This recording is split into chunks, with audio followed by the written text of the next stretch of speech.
Halo semuanya, selamat datang di video tutorial mata kuliah metode kuantitatif untuk keuangan di minggu yang ke-14. Di minggu ini kita akan belajar tentang bagaimana kita bisa menganalisis keputusan. Nah, yang pertama kita belajar dulu tentang ekspektasi, expected, sesuatu yang kita harapkan. Nah, kita review dikit tentang probabilitas, bahwa probabilitas itu adalah peluang atau kemungkinan suatu kejadian itu bisa terjadi. Nah, ekspektasi ini, gimana kita menggunakan probabilitas yang ada untuk memprediksi hasil rata-rata dari suatu kejadian. Untuk kita bisa hitung nilai harapannya, nilai ekspektasi, atau expected value, kita perlu mengalihkan probabilitas dengan jumlah kejadian. Kalau prosesnya berulang, kita bisa hitung berapa kali nih suatu hasil yang kita harapkan itu bisa terjadi.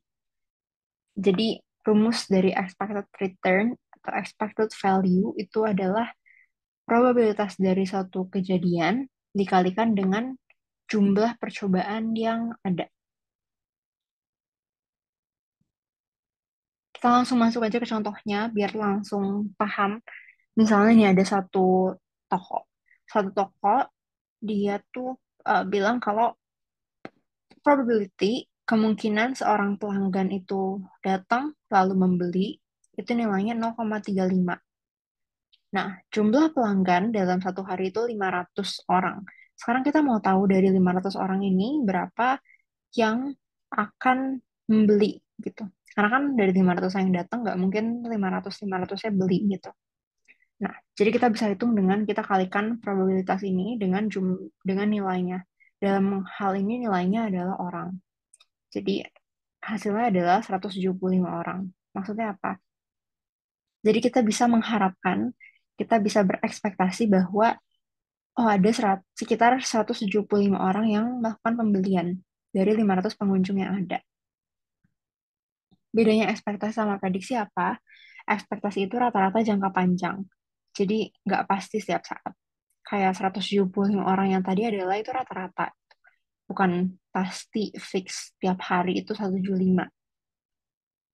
Tapi kalau misalnya kita mau lihat secara umum, secara rata-rata, dari hari ke hari, ya rata-ratanya kita bisa katakan segitu. Tapi itu tidak mengartikan itu adalah sesuatu yang pasti terjadi. Bisa kurang, bisa lebih. Nah, dalam bisnis kita juga bisa pakai probabilitas untuk menghitung nilai uang yang kita harapkan. Misalnya kita mau hitung keuntungan atau berapa nilai kerugiannya, expected value-nya dalam konteks ini bisa kita sebut dengan expected monetary value. Contoh yang kedua, ada perusahaan kereta. Perusahaan kereta pasti tiap dia beroperasi, dia ada kemungkinan datang terlambat gitu. Nah, ketika dia datang terlambat, ada biaya tambahan yang perlu dia cover untuk pelanggannya. Kalau misalnya keretanya terlambat 30 menit sampai 2 jam, perusahaan itu bakal ngasih voucher 500 pound. Tapi kalau terlambat lebih dari 2 jam, perusahaan akan ngasih refund tiket 6.000 pound. Probabilitas terlambat selama ini itu di 10%, dan probabilitas terlambat lebih dari 2 jam adalah 2%. Sekarang berapa nilai kerugian rata-rata dari tiap perjalanannya? Kita tinggal kaliin aja probabilitas dikali dengan jumlah uangnya, ditambah probabilitas yang kedua dikali dengan jumlah uangnya.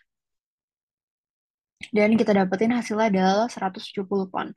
Jadi kita bisa katakan rata-rata kerugian yang bisa kita bayangkan, bisa kita perhitungkan di setiap perjalanan itu di 170 ini gitu.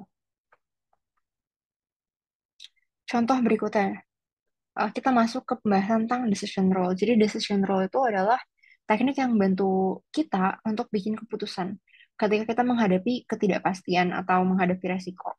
Caranya dengan menganalisis berbagai kemungkinan strategi secara sistematis. Jadi strategi-strategi yang ada kita analisis, kita perhitungkan nilainya berapa. Ada satu kasus di contoh ini, sebuah perusahaan dia ingin ekspansi bisnis. Opsinya itu investasi, bikin toko baru kah, atau franchise, atau jual bisnisnya. Nah, perkiraan profit untuk Setiap strategi ini tergantung sama kondisi demand akan produknya di masa depan. Di mana demand di masa depan itu bisa jadi meningkat, bisa jadi stabil aja, bisa jadi menurun. Nah, kita mau perhitungkan, kita harus ambil keputusan yang mana. Tapi ternyata untuk ambil keputusan itu tergantung, tergantung kita mau memaksimalkan keuntungan atau kita mau meminimalkan resiko, meminimalkan kerugian, atau kita mau membalancekan antara keuntungan dan kerugian gitu. Nah, ini contoh um, tabelnya, gambaran tabelnya. Jadi, kalau misalnya kita invest di kondisi ketika demand-nya naik itu, kita bakal dapat 100. Tapi ketika kondisinya stabil, kita dapat 45. Dan ketika kondisinya demand-nya turun, kita malah rugi. Nah, ini untuk berapa yang kita dapatkan di setiap kondisi jika kita franchise. Ini berapa yang kita dapatkan di setiap kondisi jika kita sell, jual bisnis kita. Kita masuk yang pertama ada Maximax Rule. Maximax Rule ini biasanya cenderung untuk yang risk taker atau yang optimis kalau kondisi di masa depan demand-nya itu akan meningkat. Nah, kita coba lihat uh, di yang ini. Nah, kalau misalnya kita lihat di kondisi 1, 2, dan 3 ini, kondisi mana yang memberikan keuntungan tertinggi? Udah pasti kondisi yang increase kan. Ketika demand-nya naik, ya kita untungnya naik juga di sini. Berarti dalam maximax rule ini coba kita abaikan, kita fokus ke yang sini. Dan dari kondisi ketika demand-nya naik, mana yang memberikan keuntungan terbesar, nilai terbesar? Ada di angka 100 kan. Oke, jadi keputusan yang kita ambil berdasarkan maximax rule adalah keputusan untuk strategi untuk berinvestasi. Karena ini akan memberikan kita nilai yang tertinggi. Jadi fokusnya dalam maximax rule adalah cari nilai yang tertinggi, nilai maksimum dari semua opsi. Yang kedua ini kebalikannya, ada maximum rule. Ini justru untuk risk avoider atau yang pesimis kalau kondisinya akan demand-nya akan naik gitu. Jadi karena dia pesimis, yang dia lihat itu kondisi worst skenario-nya. Dia ngelihat kondisi mana yang paling buruk, dan dari kondisi yang paling buruk itu, dia ambil strategi yang setidaknya dalam kondisi terburuk sekalipun, dia masih lebih baik gitu, lebih untung. Gimana cara lihatnya? Kalau tadi kita lihatnya ke si increase, kalau di sini kita lihatnya ke yang decrease pastinya. Ini kita coba abaikan. Kalau misalnya kita berinvestasi, ketika demand-nya turun, justru kita rugi di -30. Kalau misalnya kita franchise, kita nggak dapat untung. Kalau kita jual bisnis kita, untung kita 20. Nah, dari ketiga opsi ini, mana yang paling baik? Yang ya kita tahu kalau misalnya di kondisi decrease ini memang kurang menguntungkan, tapi setidaknya mana yang paling baik? Yang paling baik dari tiga pilihan ini adalah yang 20 kan, karena dia masih memberikan hasil gitu. Ini minus, ini nol. Jadi, dengan perspektif maximum rule, dengan konsep maximum rule, strategi yang kita pilih adalah strategi untuk sell. Karena itu masih memberikan hasil 20. Ini dikatakan nilai yang terbaik dari yang terburuk. Dalam hal ini yang terburuknya adalah ketika kondisi demand-nya itu decrease. Yang ketiga ada minimax regret rule. Gimana kita meminimalkan penyesalan kita dengan menyeimbangkan antara si maximax rule tadi dengan maximin rule. Gitu. Kita menyeimbangkan pilihan optimis dan pilihan yang pesimis. Konsepnya gimana? Jadi, kalau misalnya yang optimis tadi kan dia nilai tertingginya 100. Tapi ketika dia pesimis, dia nilai terendahnya berapa? Eh, Oke, kita lihat yang optimis dulu deh, nilainya 100. Paling besarnya gitu. Nah, kita coba lihat ke bagian yang increase dulu. Dalam kondisi increase, mana yang paling menguntungkan? Yang paling menguntungkan adalah ketika kita berinvestasi kan. Dengan keuntungan yang bisa kita dapatkan 100. Oke. Nah, tapi kita tahu nih, oh kita bisa dapat 100 loh kalau misalnya demand-nya naik. Kalau misalnya ternyata yang kita ambil keputusannya adalah untuk franchise, hmm, maka kita cuma dapat 60. Jadi kita rugi berapa? Kita kehilangan keuntungan 40, sebesar 40. Kenapa? Karena 100 dikurangin 60. Jadi kayak cost-nya atau kayak gap dari keuntungan yang didapatkan dengan keuntungan yang seharusnya bisa didapatkan. Nah, kalau berpikir seperti itu kan itu pikiran yang menyesal ya. Ada penyesalan. Makanya kenapa dalam konteks ini kita sebut sebagai regret role. Gimana kita tuh mau meminimalkan penyesalan kita gitu. Diukur dalam bentuk angka. Nah, ini kalau misalnya kita sell, padahal demand-nya naik lebih-lebih lagi, kita menyesal. Nilai penyesalannya adalah 80. 100 dikurangi 20, 80. Nah, berikutnya kalau misalnya kondisinya stabil. Kondisinya stabil, yang paling tinggi nilainya adalah 50 ya, yaitu ketika kita franchise. Kalau misalnya kita invest, kita kehilangan nilai atau kita menyesal, nilai penyesalannya 5. Kalau kita jual, nilai penyesalannya 30. Terus kalau dalam kondisi demand yang decreasing, maka yang nilainya paling besar adalah 20. Dengan strategi selling. Tapi kalau misalnya kita ambil franchise, maka kita um, regretnya berapa nilainya? Regretnya 20. 20 kurang 0, 20. Terus kalau misalnya kita invest dengan kondisi demand yang turun, berapa nilai penyesalan kita? Nilainya 50 gitu. Nah, dengan nilai-nilai ini tabel versi rapihnya. Ini tabel versi rapihnya. Nah, kita kan ini udah punya nih nilai-nilai penyesalannya ya. Kita coba jumlahkan dari setiap strategi nilai penyesalannya berapa. Kalau invest nilai penyesalannya 55.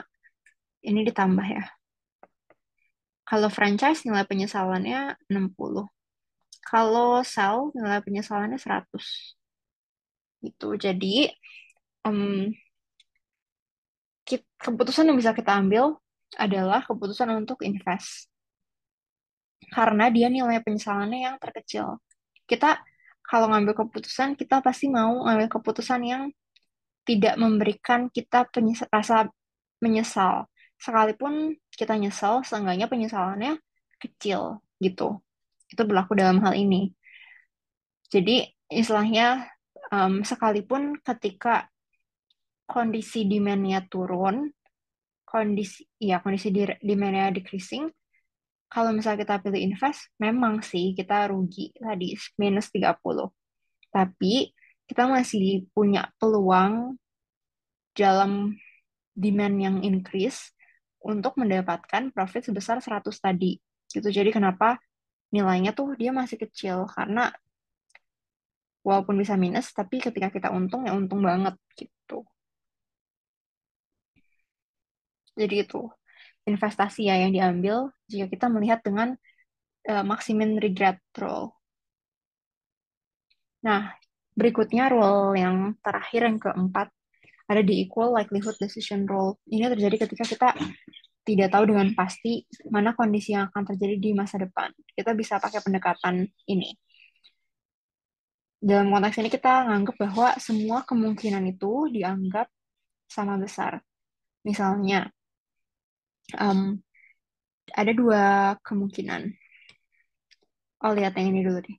Kalau dalam soal yang ini, kemungkinannya ada tiga kan, increase, steady, atau decrease.